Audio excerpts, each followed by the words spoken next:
Mga kapuso, peligro ang dala kung sumabog ang LPG. Ito po ang ilang tips para maiwasan yan. Ayon sa Department of Energy, ugaliing i-check kung may butas o sira ang rubber tube ng tangke. Dapat din daw itong palitan kahit isang beses kada 2 taon. Huwag gagalawin ang safety cap sa cylinder ng tangke. Kung aayusin, tiyaking hindi nakakabit ang cylinder sa kalan. Huwag ilalagay ang LPG sa closed compartment o saradong lalagayan. Dapat ding hindi nito kasing taas ang pinaglalagyan ng kalan. Dapat din daw na hindi ito nakalagay kung saan may expose ito sa araw, ulan, alikabok o init.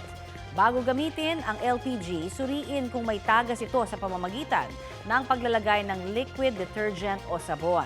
Ugaliin din daw na i-off ang regulator ng LPG kapag hindi ito ginagamit.